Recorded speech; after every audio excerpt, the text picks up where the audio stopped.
Controversial. Compelling. The Tommy Schnurmacher Show. Hear Tommy live weekdays 9 to noon on CJAD 800. You know you're dealing with a political firebrand when the magazine he publishes features a cover illustration of Jesus whipping the CEOs of J.P. Morgan Chase and Goldman Sachs. TrendsJournal publisher Gerald Celente is back, setting his sights on Arab unrest and why he thinks the recent embassy attacks are just the beginning of something far, far worse. Good morning, Gerald. Good morning, Tommy. What did you make of the reaction to the film? Is it really the film that's the issue? No, of course not. That's like saying World War I began because they assassinated the Archduke Ferdinand at Sarajevo. This has been going on. I've been writing about this for years. It's the United States and NATO propping up all of these dictator governments around the Middle East and exploiting their natural resources. I mean, does anybody over 6 years old believe that the United States and NATO overthrew the sovereign government of Gaddafi because he was a tyrant and he wasn't sitting on precious sweet crude oil? I mean, if their major export was broccoli, you think anybody would care?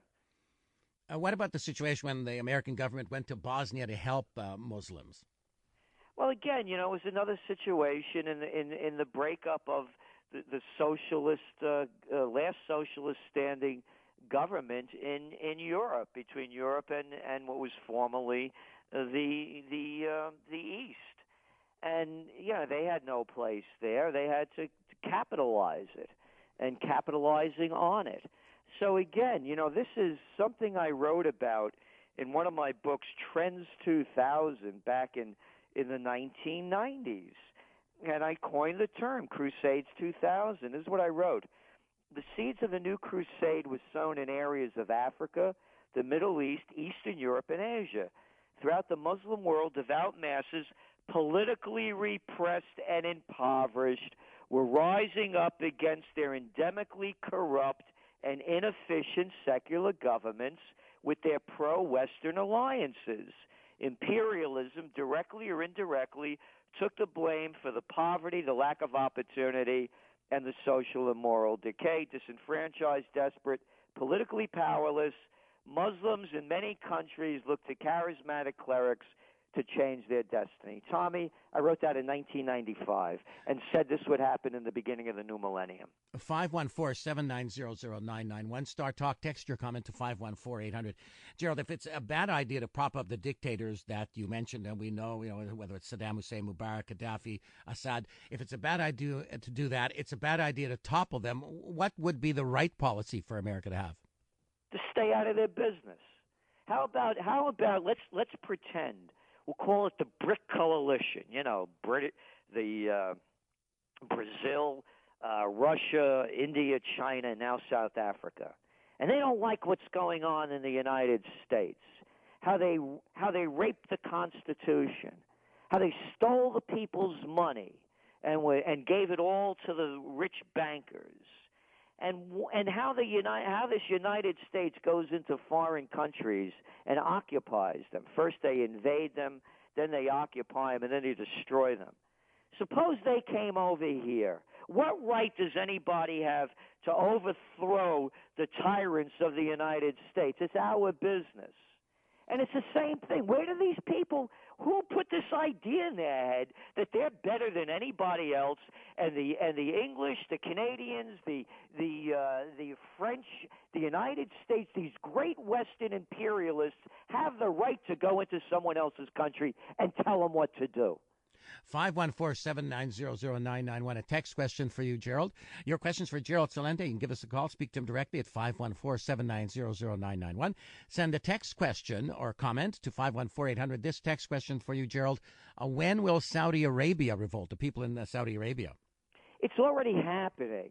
And they paid them off a couple of years ago. They dumped in tens of billions of dollars, hundreds of billions actually, to quiet down the unrest there. And you see, that's what's really going on when you're looking at what's going on in Yemen, how they say, we got to get them Al-Qaedas out of there. No. They want to overthrow the Saudi government that's propped up by a You're not allowed to call a king a dictator, because we all know once upon a time there was a nice king that lived in. So it's a dictatorship. They're all falling, whether it's Bahrain, and of course the Saudis are in there propping up that government, or Saudi Arabia. They're going to fall. I want to ask you about another dictatorship in China. I heard that at Foxconn they had some unrest with 2,000 workers and 5,000 cops, and it took a few hours, dozens of people injured. Can we expect to see more of that in China in the rest of 2012 and 2013? Absolutely. What's going on, it's a very simple equation. If the Europeans and Americans don't buy, the Chinese don't make. If the Chinese don't make, and they also the Vietnamese, Indonesia, Bangladesh, and the other countries, the cheap labor countries, Canada, Australia, Bolivia, Chile, Brazil, they don't export raw material. So you're going to start seeing more and more uprisings in China as that economy continues to decline. And also, look at the amount of stimulus that the Chinese are also dumping into the economy in trying to prop it up. But it's only going to work temporarily. You're going to see a lot more unrest throughout China. Your questions for Gerald Celente, publisher of the TrendsJournal. Someone texting, your guess is 1,000% right. Usually you're 100% right, Gerald. Apparently today it's 1,000%. What's going on in Spain, Gerald? Well, there's no way out of that either. You see the protests going on. Now there's talk of separatism in different regions. There's no way of getting out of it. All they're doing is taking on more debt.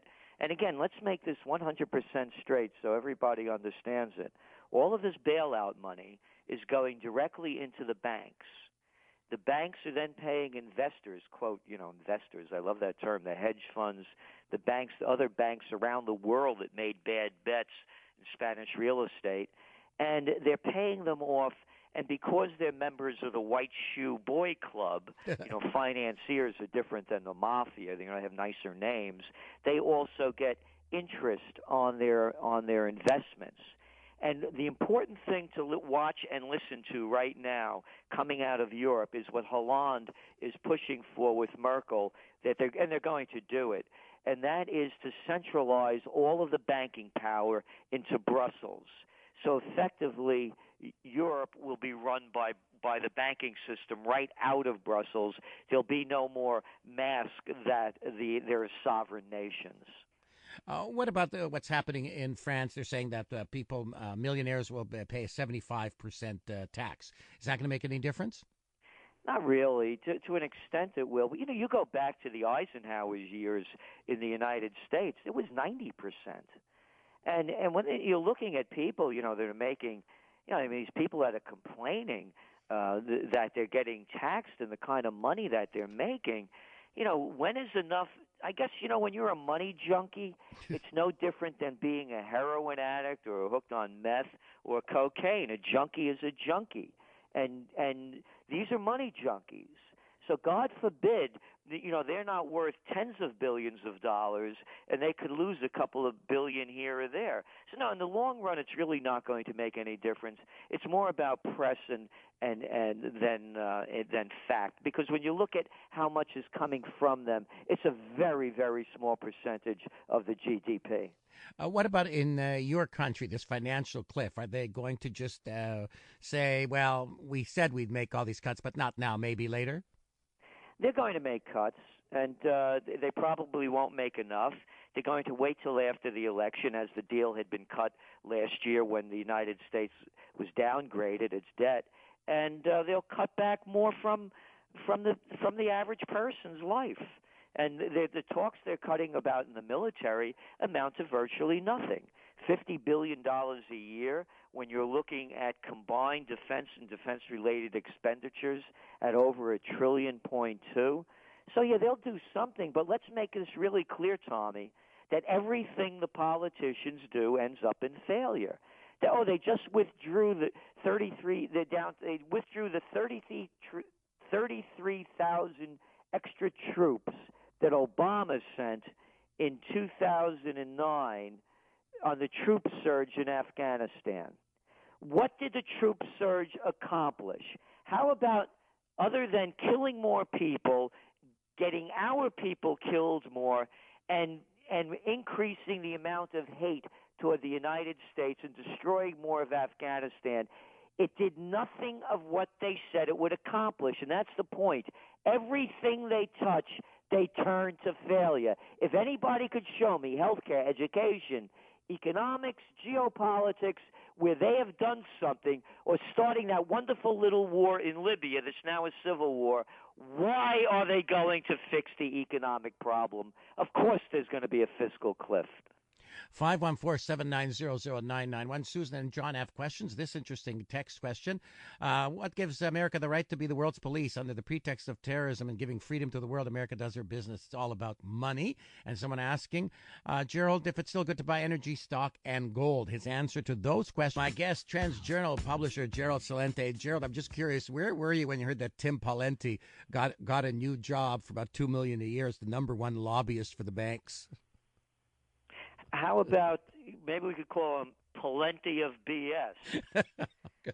You know, my God, what a hypocrite. This clown's shooting off his fat mouth during the primaries, how he was going to get tough with the banking industry and the financial industry, and now he's become a prostitute for them. But that's what politicians are. You know, people don't. They're to answer the question that the other person said, what gives the United States the right to invade other countries?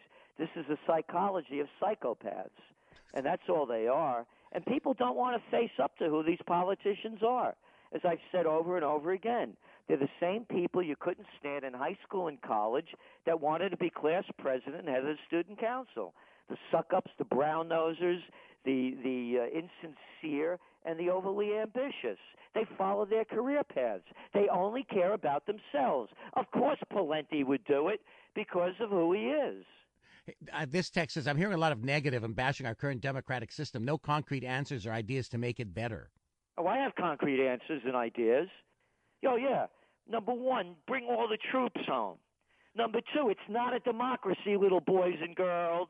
You got a gang of 535. Two parties, better than one, right? When I used to hear about the Soviet Union, big deal. We have a choice of nothing. And a gang of 535 takes you to war and takes your money. I'm in favor of direct democracy. I'm in favor of the Swiss system. If we could bank online, we can vote online. I don't need some politician, and of course in the United States they don't call it bribes and payoffs. They have a nice term. They call it campaign contributions. I don't need a guy or a woman that's taking bribes from special interests to make decisions for me. So those are my solutions. The other solutions, tax everybody. And this baloney about nonprofits, what, my work is less important than somebody else's? Everybody gets taxed equally, and tax all the religions. How many religions are out there that are getting a free ride? They're using all the services like everybody else. So if you really want to have a separation of church and state, let's separate them and put them in the same basket as the rest of us. There are just some examples of what to do. This isn't negative bashing. This is reality. And I'm not voting in this election, Tommy. I refuse to vote for a lesser of two evils. I don't go out with them. I don't do business with them. I don't hang out with them. And I'll be damned if I'm going to vote for one to run my life. Steve on the line with a question. Good morning, Steve.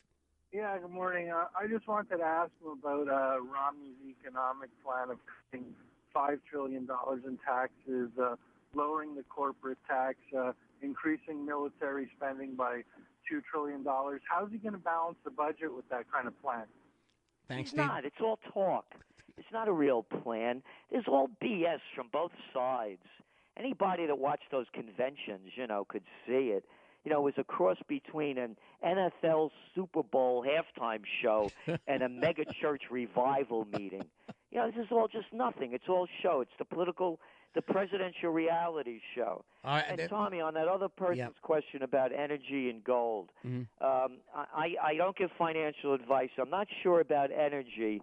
Energy prices, of course, will skyrocket if the United States and Israel decide to go to war against Iran. On gold, this is my forecast. Gold right now, as we speak, is at $1,764. Gold has to stay over the 1770 mark very strongly for several weeks, couple of weeks. After that, I'm forecasting gold 2000 because all of the central banks around the world, I mentioned China before, but you go around the world, they're all doing it. They're dumping all of this money in trying to prop up the economies. So the more paper money that they print, or digital money, they print, the more expensive gold becomes. This is the Tommy Schnurmacher Podcast. Listen to the show live, weekdays 9 to noon on CJAD 800.